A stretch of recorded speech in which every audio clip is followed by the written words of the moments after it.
Good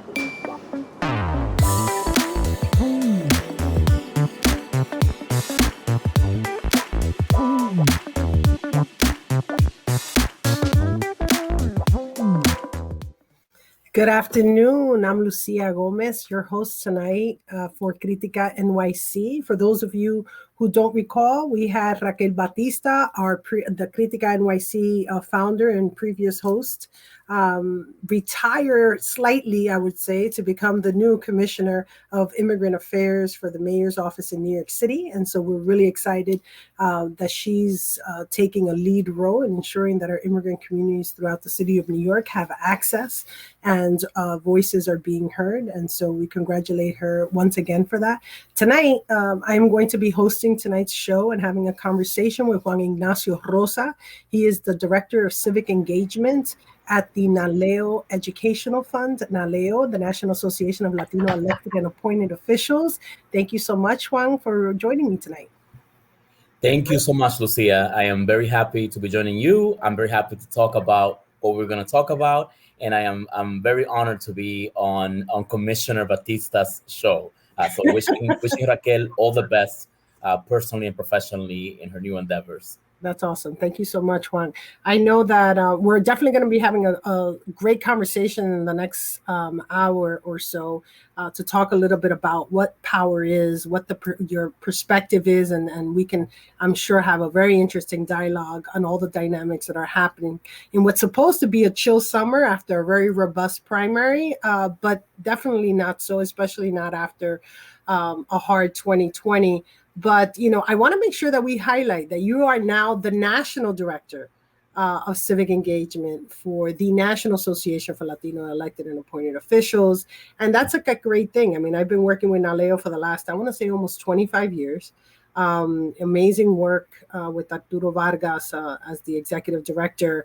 But why don't you tell us a little bit about the organization, your new position, and what all that entails, and how this conversation really means and is going to be critical for you, at least in the next couple of, I will hope to say, a couple of years. Oh, thank you. So when we talk about Latino political power, that is really at the essence of what the NALEO Educational Fund is. We are a nonprofit, nonpartisan organization with a national footprint. We were started in Los Angeles, in California, by then Congress member Edward Robal. And there are two structures to what NALEO does. One, we work with Latino elected and appointed officials, community leaders, Latino community leaders, civic leaders, to promote excellence, right, in what they do. We do a lot of professional development opportunities, a lot of networking opportunities in order to have Latino elected and appointed officials really offer their communities the best that they can. So that's one type of work that we do. We put together our famous national conference that happens every June. We just wrapped it up, our second one that was virtual. And again, we bring policymakers from all around the nation to come together and talk about the issues that affect our communities and how to solve them, best practices for solving those. And then there's another part of the NALEO Educational Fund that works to increase Latino political participation. And we do that through various strategies. One of them is promoting United States citizenship. In order to vote in most elections, from Congress, U.S. Senate, down to school board, you have to be an American citizen. So we know that in order to grow the size of the Latino electorate, we need to keep promoting the benefits of naturalization. And with promoting naturalization, we actually also offer direct services. We help eligible applicants through the application process. And then we do advocacy at the federal level in Congress with the USCIS to maintain the affordability and accessibility of the naturalization process. And then we engage voters. We don't tell people who to vote for or what to vote for, but we teach people how to vote. And we educate Latino voters where they are about what are the details that they need to know in order to vote.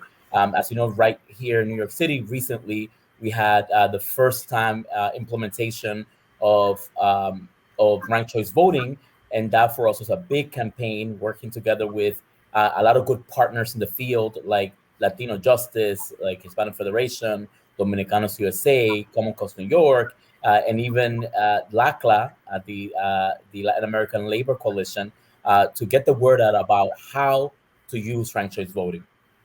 And then, Lucia, as you know, two of your favorite topics, we work a lot on census, so the decennial census, to make sure that the Latino community, as the second largest population group in the country, is counted accurately and is counted completely.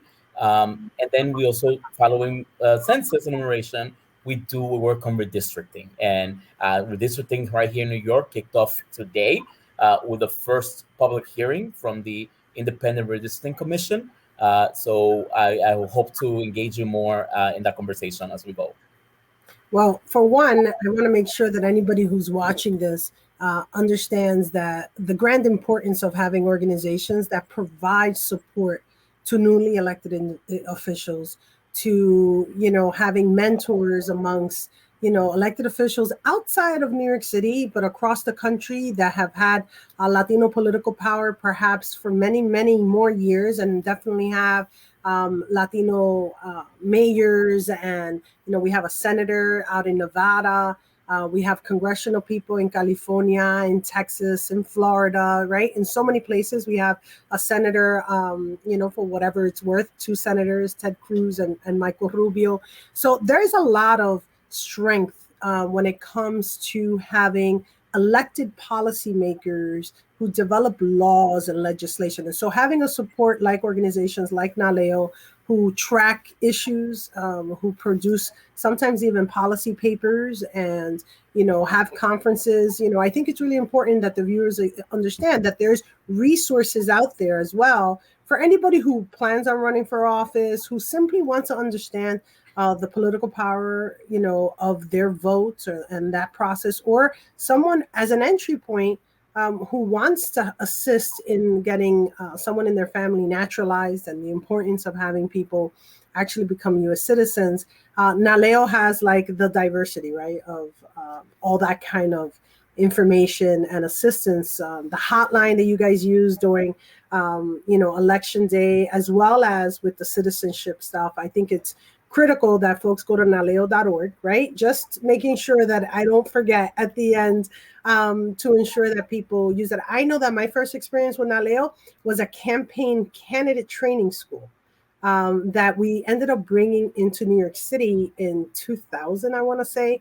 And it stemmed from like my need to see individuals, more than one, right? Like this cycle in the June primary, we saw so many Latinos running for office in so many places. I mean, I even remember seeing someone out in the Rockaways, Severino, last name, Shaylee, I think her name is Shaylee Severino, una Dominicana, who was running out in the Rockaways, where there may not be like large Latino density, in comparison to, say, parts of the Bronx or parts of Upper Manhattan, or even still in the Lower East Side or parts of Queens. But, she was like, I don't need like a ton of Latinos, voting for me. I run because I'm a good candidate. And I thought that was a great perspective.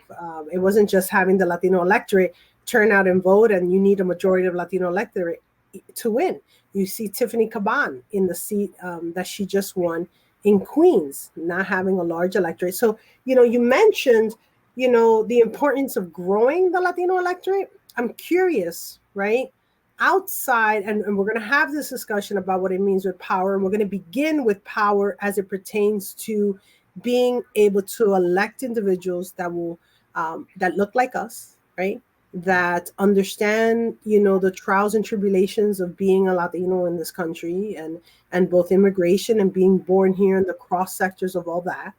But why does it matter that, our numbers in terms of population are reflected somehow or in proportion in the electorate body? Why is it important that people naturalize and that the the electing body is large? Why does that really matter? Yeah, and that's a great question, and I think it's twofold, right? So one, you were just talking about that, sometimes our many of our candidates run in places that don't have a majority Latino population, or are not just counting on the Latino electorate.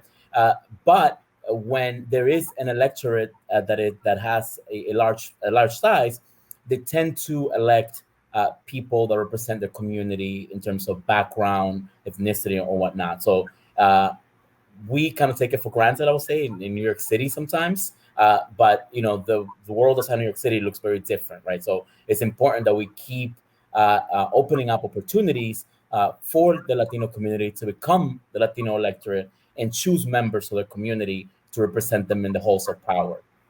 But the second part is that it's important that our issues are heard, right? When it comes to economic vitality, when it comes to services for small businesses, when it comes to our schools, public safety, the environment, immigration policy, it's incredibly important that our issues are spoken to, that alternatives are presented to us.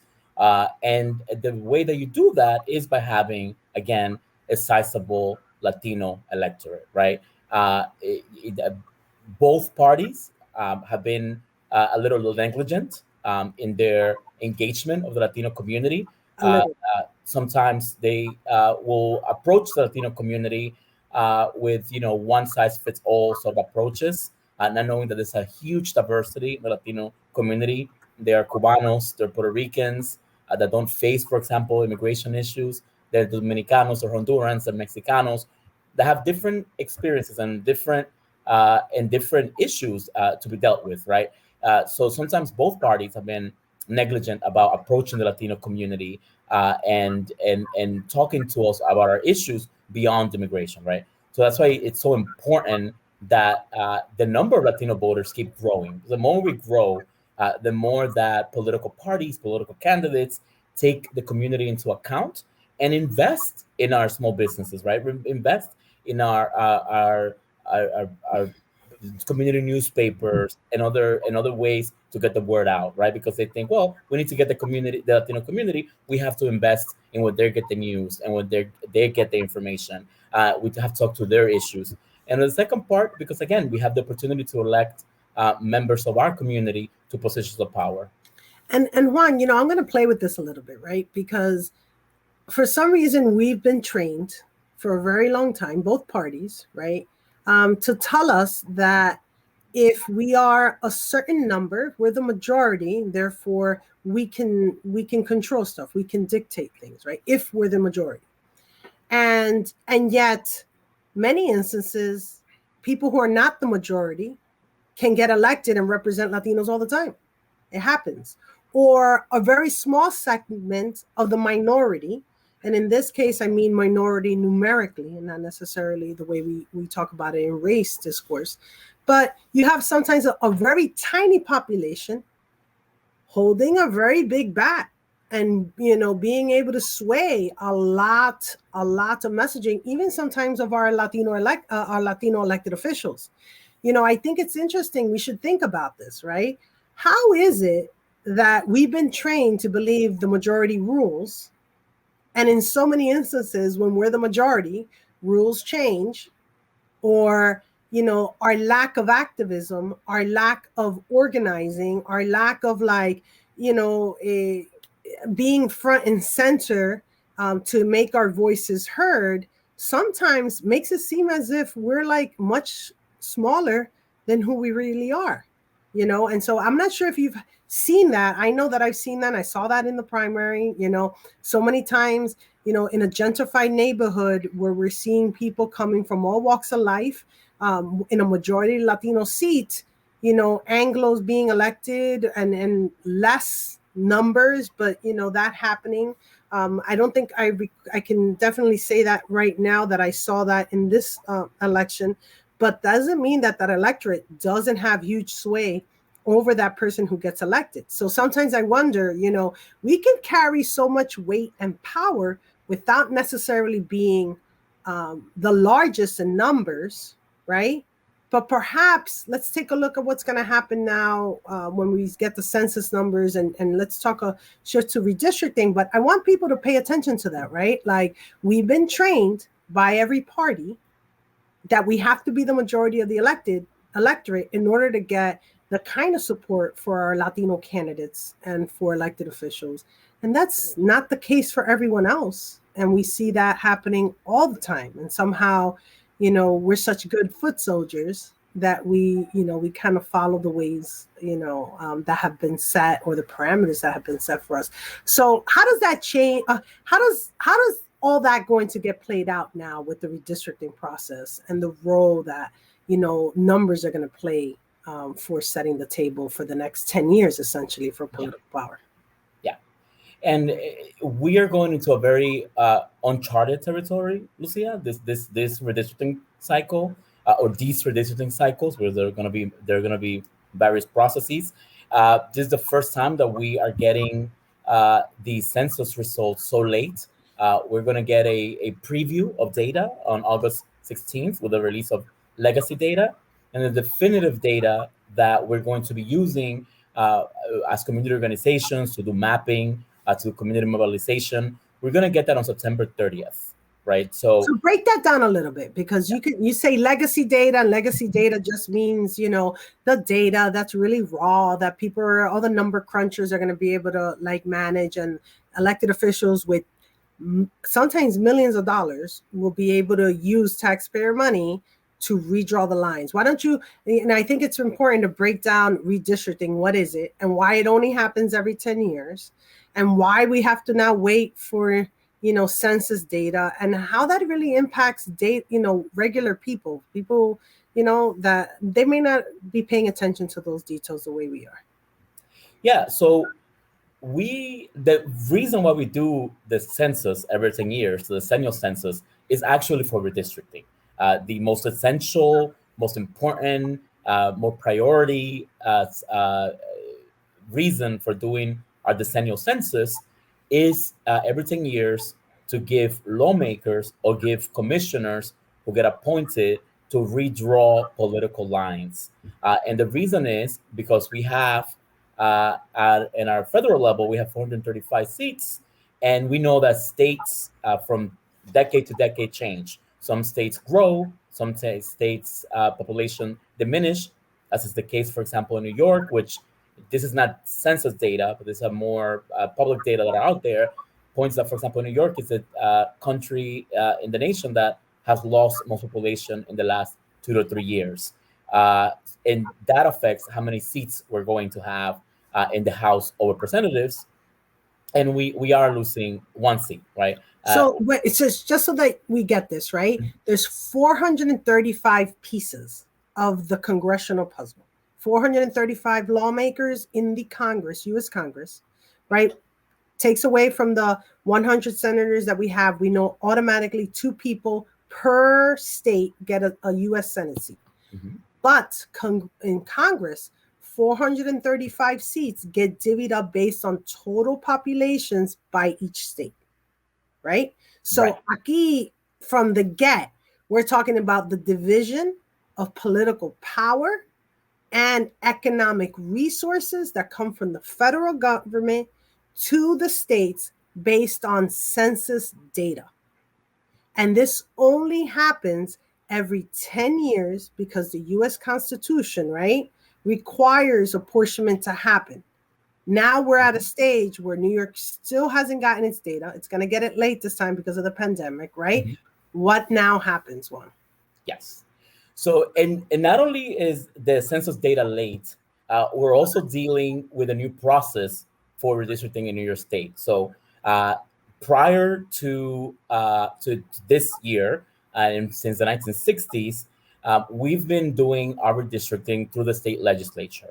The state legislature will empanel a committee, and that committee, composed of state senators and state assembly members, get together. Again, they have demographers, they have scientists, and they have political scientists. They have people like us that go deliver testimony and sort of work around how to break up the state for congressional districts and then for state senate and state assembly districts. For the first time, we're going to have an actual committee, an advisory committee outside the legislature called the New York State Independent Redistricting Commission. And they're going to be the ones that are out there starting today. They started today on Long Island, starting to solicit uh, input from local communities about how the districts should be drawn. Again, the particular issue is that they're doing so without, again, the census data, right? So you don't really know what group moved into what neighborhood, what group moved out of what neighborhood, what community grew in a county or a borough, what community diminished. Do our districts still make sense given based on population? That all they are not going to have. What they're going to be hearing, I'm guessing, is information about what constitutes a community of interest in a certain neighborhood. And a community of interest, it has many factors that go into it. But that's, do you share a subway line? Well, no, the people who do know, population shifts and changes is those individuals that live in the district, right? They absolutely know that Right. there's been an influx, in a certain part of town of a Right. different economic group, right? If there's high rises that have been built in Long Island City and right around Queensbridge housing, we know that there's been some kind of shift. The neighbors of Queensbridge know that right down the block, there's these high rises of people that may or may not look like them, but definitely don't have the same kind of resources living in NYCHA versus living, and maybe they do, right? But we do know that there's some differences and people understand that on the ground. And right now, the Independent Redistricting Commission needs to hear whether or not, an elected official representing both Long Island City high rises and that community there and the Queensbridge NYCHA, residents, should they be in the same district, right? Do resources that come and legislation that's fought by a council member, in this example, or an assembly member or a senator, have to now divide their attentions with two different stratas, sort of like what we see in the financial district of Manhattan, right? You have Chinatown, Lower East Side, and the financial district right there, a different group of individuals near Battery Park City. I think it's interesting, but this is something that people who are on the ground, living day-to-day New Yorkers, need to see their role in being able to explain why it's important that a district be drawn with individuals or with interests of like people, so that when they can get together as a group, they can fight for things that will benefit and impact their lives, right? This is not just a numbers game. This is not just, political power being swindled and shared across party lines.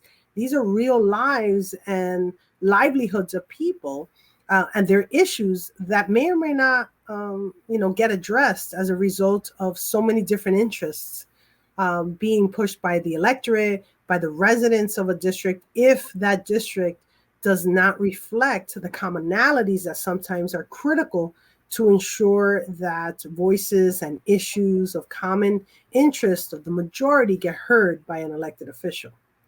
So, I am curious as to what can someone like me, someone like, let's say not me, a sibling of mine who doesn't engage at that depth in a neighborhood, or, someone who's searching for small business assistance or loans, right? Or, the residential, the way in which residential, neighborhoods are broken down by a district. What can someone say at a hearing and testimony? How can someone get and participate in those hearings without being so involved and so in depth on the terminology and on the legalities? Yes. So, and again, the hearings are already started, right? There's the first one was today. Again, I don't for Long. I say out on Long Island, but it's virtual. They're virtual hearings, Yes. Okay. but it is targeting the two counties that make up Long Island. On the 22nd, it's going to be for Queens. On the 26th for the Bronx and Manhattan, and on the 29th for Brooklyn and Staten Island. When someone goes to who's not a political scientist, right, or is not a demographer, they can very well just talk from their experience. who do they see moving into the neighborhood? How do they see their schools? What kind of children are going to the public schools in the neighborhood, or even maybe the private schools in a neighborhood? Who is going to the markets? What sort of markets? What sort of things are people looking for in their stores and markets? That is all paints a picture again of what a community of interest is. That communities who live along the 7 train on Roosevelt Avenue. How is that train? Is the train working for you guys? Or is the train not? The 4 train in the Bronx, the 2 train, are they working for you? Are they not? That 8 train in Manhattan, is it working? That is a community of interest, right? You are communities that are affected by public policy or by lack thereof. And that's what you could talk about. You could talk about some of the issues in the neighborhood that that need to be addressed, and that they're addressed by someone who kind of understands that neighborhood, right? And that starts to constitute what we call a community of interest. I mean, think about it. The A-line crew, right? Let's just call it the A-line neighborhoods, right? Everyone who lives along the A-line experienced the flooding, right? I saw some of the images and some of the dynamics. If I live on 155th Street and, I am fighting for a stronger A-line, as an example, then, ensuring that my senator that is on 155th Street also represents those that are on 181st Street, allows the residents of 181st Street, along with the residents of 155th Street, just as some random example, to kind of come together and be able to grow in numbers, those 2 collectives, and fight for a stronger A-line, right? For more funding, right? For, better, just better systems in place so that stuff doesn't happen again. People who are fighting for, affordable housing, it ensures that in communities that have the same common needs are kept together, because the political power of those individuals can absolutely be taken apart. They can be split. They can create 2 separate districts. And so los bocones, the loudmouths on one end, the 5 people, and the 5 over here in the other district now have a much bigger challenge, because they have to convince 2 elected officials to work together to fight for something versus coalesce and work with that one to kind of push it through with their allies. Now, there's pros and cons to both, right? And I think different people have seen different perspectives on it. Do you recommend, how would you recommend people to participate, aside from maybe even just listening in? Right? Maybe no one, some people they want to first listen. There's going to be how many rounds of these, and what ways are folks going to be able to participate aside from this, virtual hearing? So right now it's virtual. I frankly have to learn a little more about how the commission is going to accept testimony when people miss, for example, the hearing today for Long Island was at 2 p.m. Even if you're working from home, that may not be feasible for you to attend, or maybe you're not working from home, right? Maybe you're already out in the field, or maybe you never stopped working in the field. So we have to do some digging about how else the commission is going to receive and accept testimony in order to empower the community. But do know that we're going to be working with some of our partners in the field, like again, Hispanic Federation, Latino Justice, to make sure that we go out and inform the community about how else they can make the voices heard. But if you're engaged in in a civic association, in a community association, in a friends of whatever park, those are ways in which you can engage community members to give testimony and talk about how your community should be districted, or how the maps should look for your neighborhood. And again, we're talking about a congressional map, right? So it's many neighborhoods in one. Then we're talking about a state senate district, which again is larger. And you're talking about a smaller district, like an assembly district. We're doing city council next year in 2022. But we do need to do some homework, Lucia, on our end, in order to make sure that we're informing the community about how else to make their voices heard, aside from attending these live virtual hearings that are going through August the 12th. And I really want to push folks to be proactive, right? Those that just desire to hear what is being spoken about in of their neighborhood. You learn a lot. I recall many hearings of Upper West Side residents not wanting to be in with the Upper East Side residents, and how they had two separate issues. And in fact, those districts later on through the years were in fact divided and kept separate, just to ensure that people of common interests were together. I've seen so many different ways in which literally someone's home has been carved out so that they can never run against the sitting incumbent. So many interesting political things that go into play. But let's be real, some economic realities also take place. Districts are made up of hospitals, schools, right? Businesses, hubs, parks, something as simple as having the Bronx Zoo in your district can be a point of debate, or a community college or a hospital. For an elected official, if I am the sitting elected representing Yankee Stadium, that's a pretty great constituency group to have on my side, a great space to host community events, relationships that are built with electeds. If a Banco Popular is open in my district, the relationships that can be, had with the different communities and the services. So let's not get it, twisted. This is not just some fancy, mathematical and, Machiavellian situation where we're divvying up, political power amongst dique los políticos and the political parties. No, this is more real. This could mean better services. This could mean, stronger programming for your kids in the schools, depending on the relationships that different policymakers and elected officials have. So I really want to strongly encourage folks to reach out to Juan Ignacio, specifically around redistricting, even if you have an idea, even if you have a comment about something, because, sometimes, you may feel disempowered, right? Someone might feel disempowered that they don't know enough, or can't see how they can make that connection. But Juan Ignacio, I'm sure you can absolutely take some information, share, and engage them. I know that that's exactly how I started, learning about these things, was with that little ounce of curiosity about role I can play. I do remember one testimony that I heard in the Bronx at a hearing that was from a Dominican political. He wasn't even. He was a civic activist, and I forgot his name, but I do recall him saying, in the Dominican community, there's two things we love: baseball and politics.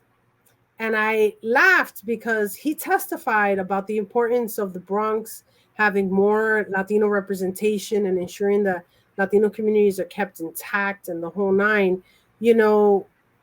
Aside from reaching out to you, around redistricting, is there a role that individuals can play at their neighborhood level? Let's say with political clubs, with elected officials. Like, what other role can they play to kind of build out their political strength? Yeah. First of all, we all have power, right? Power. It's we all have power, right? And most times, the people who you least think it are far more influential than I could ever be, or you could ever be, or an elected official could ever be, because they can mobilize a community that trusts them first. One thing I'll say is, the more educated you are, not about books or about philosophy, but the more educated that you are about the processes, the more educated you have your community or your group be about the processes, the stronger you are as a force for good, right? As a force to fight for the better train station, or to fight for the park to have a bathroom, or for anything that your community needs.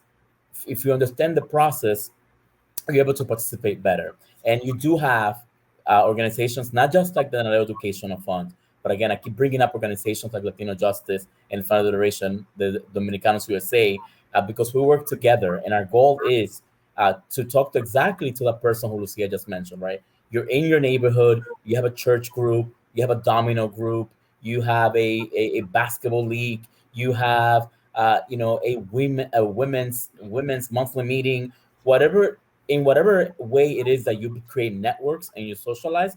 There are organizations like ours that have, let's say, the procedural expertise or the knowledge or the technical expertise, but we're able and available to talk to you and your members and your clients and your associates, or your fellow churchgoers about these processes, right? So that you, in turn, can take that information and run with it, do whatever you think is that the community needs, and that's, I think, how we make progress. So I'll say that besides informing yourself, right, going to the website of the Independent Redistricting Commission, going to the website of Latino Justice or Analeo or Hispanic Federation, and learning about the issues we work on, also call on us and we'll zoom into your monthly meeting. When the pandemic recedes a little bit more, we may even be able to do it in person, and talk to your groups about how do you get engaged in redistricting, how do you get engaged in lobbying your state legislators or your city council members about issues that affect your community. That's what we're here for. And Juan Ignacio, I go back to the question that we're posing in the title of the show, right? What does it mean to have it, and what does it change, right? And obviously, for some people, power may mean money. For some people, power may mean the ability to make something happen. Hacer una llamadita, I know so-and-so, let me call so, right? Like, power can mean so many things. And at the end of the day, we may want power in order to help our communities grow, in order to help our pockets grow, right? Like, depending on what you want. We know, as the story of this country and the democracy, that the people who have decision-making power, the power to shut down the state, the power to shut down our schools, the power, to dictate whether or not we wear masks or get vaccinated, those are all powerful roles that changed major lives. And yet there's also a tremendous amount of power in the doctors and nurses and the hospital scenarios and the principals at those hospitals that could make something, happen for our communities and our neighborhoods. And so, what does it mean for you and the role of NALEO, and granted, elected individuals and the whole nine, but what does it mean to have power? Yeah. And besides everything else you mentioned, it's also accountability, right? Accountability is a form of power, right? And I sometimes, when we're engaging people at street level or just in a virtual setting, I've often heard, there's so many elections here. Why are there so many elections? Well, that is your power, right? That is your power. There's certainly other forms of government that don't allow for that don't call for that, right? Or that limit that. And here in the United States, you do have the power that maybe you have too much elections, but that is how you exercise your power as a community, as a civic actor, is that accountability, right? So you could either have the power to run for office and win and represent a community, but as a voter, you also have the power of knowing that someone is accountable to you, and that every so often they have to go to an examination to see if they're doing a good job. That's why Congress members run every 2 years. Right. The state assembly members, state senators, every 2 years. City council members are a little longer, 4 years. But again, they owe where they are to the voters, to the community members, right? And there is money and power, absolutely. There's power and money, absolutely. But there's also power in numbers, and they do have the relationship of accountability. People are there and they're accountable to you, right? And we obviously see instances where if you're not holding them accountable, other people are. It's never neutral. So just keep that in mind. When you sort of step away, step back, and say that's not for me, someone else fills that vacuum. It's never neutral. So there's immense power in being a voter, because you hold those people accountable. For example, I'm a fanatic of, I'm a big fan of European politics, right? And I follow, let's say, the politics in Spain. In there, you don't run the same way that we run here, right? The political parties get together, they make a list, and you vote for a list. You don't hold one single individual accountable to your community the way that we do here in the United States. So there, accountability is power. Also, that's how I want to summarize it. Let's just do a quick recap of who has the power right now to, let's say, shut the state down again.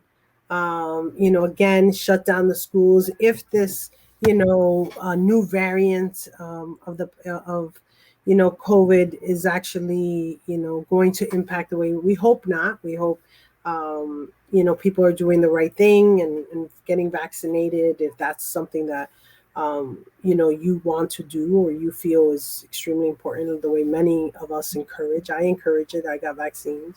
But, who has the power right now, and how is the Latino community reflected in that power, right? Do we have, as a community, a kind of sway over that, right? We have the governor, Cuomo, not Latino, right? And I still don't recall if we had Latinos for Cuomo committee, or I don't recall ever having that. But I do remember Latinos for Pataki. Oh my God. I remember that many years ago. But that's the governor of the state of New York. Then you have Attorney General Tish James, African American from Brooklyn, not Latina. But what role does or did the Latino community play in terms of being able to elect, and whether or not she's responsive to the needs of our community and our neighborhood? So, that's someone who yields power as the Attorney General. You have the mayor of the city of New York. You have the controller of the city of New York, none of which are Latino now, and none of which have ever been Latino, as a matter of fact. So two very powerful positions in the city of New York have yet to yield a Latino in political power. We have the public advocate of the city of New York now, who's African American and will be. The mayor, as we now saw, is going to be Eric Adams. And, for those of us, those that were in the last show, we talked a little bit about what could be. And I know we had a conversation about Catherine Garcia or Maya Wiley, but it is in fact going to be Eric Adams. Curious, Juan, because I know offline we spoke a little bit about that. But what role did the Latino community play in the race for Eric Adams? And how did Eric Adams, fare in the Latino community? And perhaps we don't have the numbers straight up yet, and I'm dying to see them. But what do you think? How do you feel that? Yeah. And first of all, I want to sort of address your first point about, where the Latino faces, right? You will kind of say where, if we have a governor who's not Latino, you have a lieutenant governor who's not Latino, you have a state controller and a state attorney general, none of whom are Latino. You have the leader of the Senate who's not Latino, the leader of the Assembly. You have the leader of the New York City Council, not Latino. Like what? Yeah. We have all this, we exercise all this vote, but where's our power? Right. But I think part of the power resides on the fact that the notion of accountability, right? So in New York City, at least, Latinos make up 22.5% of the vote. So while Latinos may not be elected members of their own to this sort of leadership positions at the citywide or statewide level, there is a palpable notion of accountability from them to us, in the sense of who they name to other parts in their administrations. So, for example, Governor Cuomo, the chief diversity officer for the state of New York, is a Latina, and before that was another Latina. So that's a position of influence over our small businesses, over our practices in the state of New York, how we incentivize administration and the business that the government does with business to buy things. That is it expresses diversity in our city, right? You then come down to I believe in the state senate, right? The first Latina secretary of the Senate. It's right now. It's not an elected position, but leader Andres Cousins felt compelled enough to make sure that there were Latinos in her leadership of the Senate. That the first Latina secretary of the Senate or the New York State Senate is now in office. I believe Controller Stringer, also his chief diversity officer, is a Latina, a friend of ours, Lucia, Wendy Garcia, right? So there's this notion of accountability, and I wasn't going to talk about that on the show, but I think when I heard you talk, I want to talk about that notion that elected officials, be they not of your ethnic group or religious group or not, because of the number of voters, again, 22.5% of your city voters are Latino. In the state of New York, for example, if you want to run for governor, and at least you're running as a Democrat, you know that you have to win New York City in order to win your state, right? And it's very important that they have Latino members of their administrations. And I think I could point to mostly every elected official and see under them that they're definitely Latino members. Carl Hasty, his director of intergovernmental affairs, is a Dominicana from Inwood, right? So we are there, but I just want to caution with this: it doesn't mean that it's automatic. It doesn't mean that we're always going to have it, and it doesn't mean that we can sit back and sort of let them be benevolent and give us that, right? We have to earn that through our votes. We have to earn that through registering people to vote. And as Lucia was mentioning earlier, again, if you have that church group or that Domino's game group or that Moms on the Park group, however it is that you choose to associate yourself, there is a Latino justice out there for you. There is an Aleo Educational Fund and a Hispanic Federation and Dominicanos USA. Bring us in, not to tell you what to do, but to tell you how to do it, right? And I think that's the power that we have so far. I mean, I hope that in my lifetime there'll be a Latino mayor of New York that one thing, for example, hablando como loco, como decimos, right? Lucia just mentioned in New York City, mostly everyone who is going to be in the citywide offices are not Latinos, but we can and we have chosen, and that's not to the voters. That's to wait, not most, all. As of none are going to be November, Latino. right now, as of November, in November when we elect, right, the candidates that are running, as of right now, our choices are going to be extremely. We're going to have an all once again, not a Latino citywide elected, right, into office. Whether or not the city council members that are elected, which we did get a nice number of Latino city electeds. I still have to do the calculation on the percentage of our population and whether or not we yielded. I think we did. I think we did really well. Whether or not the speaker of the city council will in fact be Latino, Latina, right? And that position, while not elected by the electorate, but elected by the council members that were elected by the electorate, is still up, is still, being discussed and being spoken about, but definitely yields power in the position itself by the ability to bring up issues, have, kind of a voice. We've already seen many speakers try to run for a broader citywide office. So, history will tell us that's not necessarily the stepping stone to becoming the mayor and the big shot and whether or not into higher office. But the speaker of the city council, whoever that may be, has a say in what kind of legislation, what kind of issues are prioritized, and what kind of budget decisions are made when, in fact, the city council votes on a budget. Now, we are getting out of a pandemic, and so all those little details are important. And Juan Ignacio, I want to thank you for bringing up the fact that while the one person who's elected in that office, right? Because no todo mundo, can be the top person.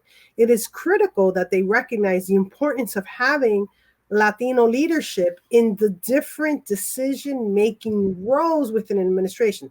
So don't just give me, one position and then everything, lives and dies by my decision, right? As the mayor, as the governor, but multiple roles of influence, which is critical to ensuring that our communities have power by ensuring that you have people who look like us at the tables where these things are being discussed, right? Because many times we get bogged down on, okay, there's the state controller, there's the attorney general, and there's the governor at the state level. That's 3 positions. Then you have the Senate chair, the Senate majority leader. Then you have the assembly assembly leader, speaker, and then you have in the city council the 3 positions: controller, public advocate, mayor. And then we don't see ourselves. That's 8 positions, yeah, right? And then the speaker, 9 positions, sorry, and 10 positions, yeah. And then we're like, hold on a second, we don't see each other. Oh, but you know what? I'm gonna make the secretary of the Senate Latina, and I'm gonna make the commissioner of the elderly Latina, and this, yes. But sometimes being the head honcho and seeing our community achieve that, that power, decision-making role, make or break, and can't be either or. I feel like, dude, on top of that, you should definitely still make them commissioners and still make them heads of departments and major appointment positions. I don't know. Part of me likes both, right? I mean, there's no reason why we can't also, as a community, come together, right? We're not a monolith, right? The Latino community is bien diverso. So we're not, we're definitely very different. So very critical. And I just want to, because I know your point, right, about having multiple abilities to make influence. I think that's amazing. But there's something to be said about having the president or, another senator or U.S. senator in the state of New York, or another couple more Congress people. So that says something to the community, right? Those are issues that they're able to speak about. Absolutely, and I think we're definitely on the same page that we shouldn't have to choose between either on, or that we should be able to do both. We should be able to be elected to positions of power. I think that comes with, again, just more empowering of the community about how to be part of the elections, how to do other things in the community, that are for civic engagement, right? Are people connected to the community boards? Do people know that every police precinct has a community council? Do people know that every public hospital has a community advisory board for that hospital in that neighborhood?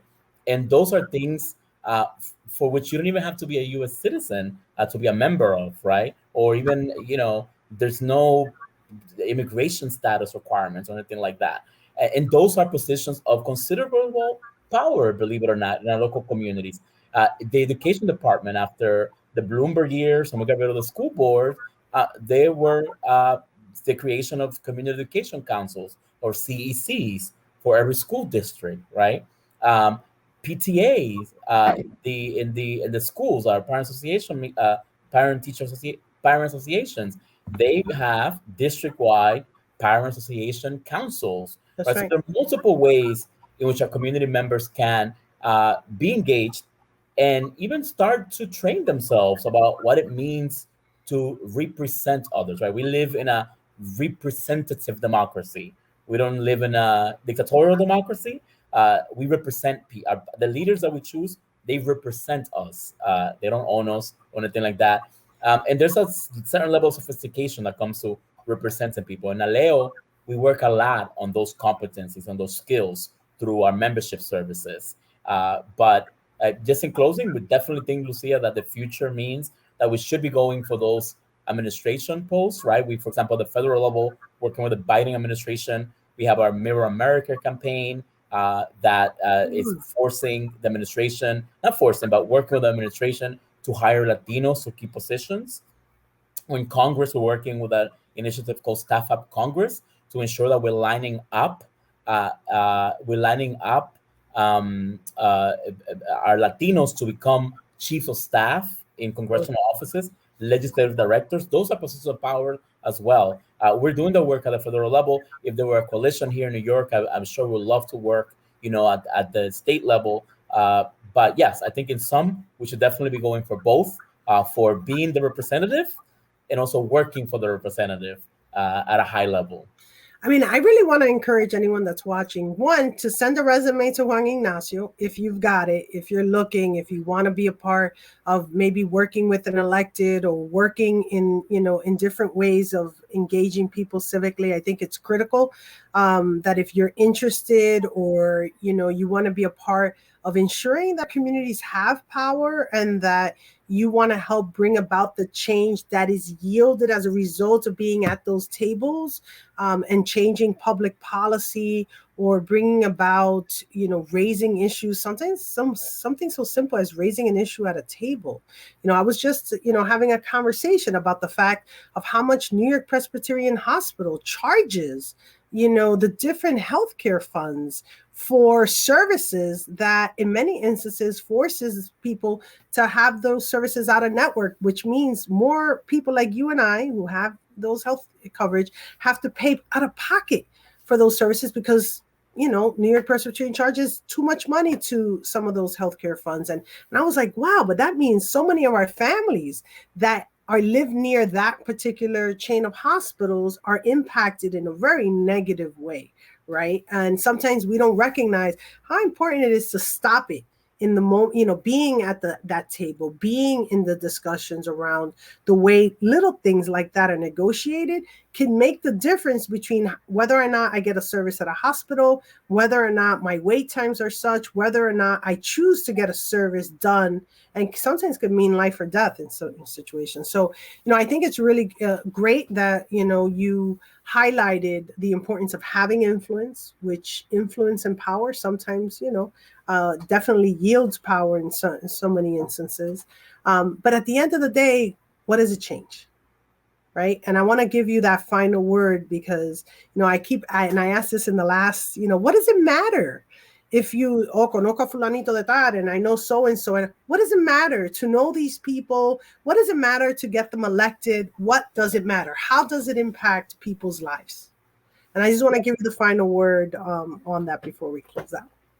Yeah, it's important. I don't want to put it all on the voters, on the residents. I don't want to put the responsibility on you, but I want to encourage you to know what is the power structure in your community. Who is a city council member? Who is your state assembly member and state senator and congressional leaders? And you go to them for different things. If you have an issue with your post office, you go to your Congress member. If you have an issue with the State Department of Motor Vehicles, you go to one of your state representatives. If you have an issue with your park, you go to your city council member, right? So knowing that can speed up the ways in which you get resolution for the problems that you're facing or that people that are facing. Because again, if you're watching this, you're more than likely a leader in yourself, right, of a certain community, and you should be empowered with information to help others resolve the situations or advance whatever it is that you think is beneficial for your community, whatever agenda, whatever legislation you think is needed in your community. I'll close with this though. We live in a system that while it is far from perfect, right, it allows for progress and allows for incremental change and incremental improvement. And what I say to people is that there is never a neutral moment. When you don't show up, others show up. Thank you. When you don't vote, others vote. And so even when you don't do something, you're actually taking an action. You're allowing someone else to speak for you and your community. Thank you. No, thank you so much, Juan Ignacio, for joining us. And, I want to encourage that if you are one of those activists that knows, share this. send it to someone. Send it to someone so that they can see and they can reach out and they can participate. Thank you so much for joining us today, Juan Ignacio, and good luck in this new national position. Have a great one. Thank you very much. Thank you very much, everyone.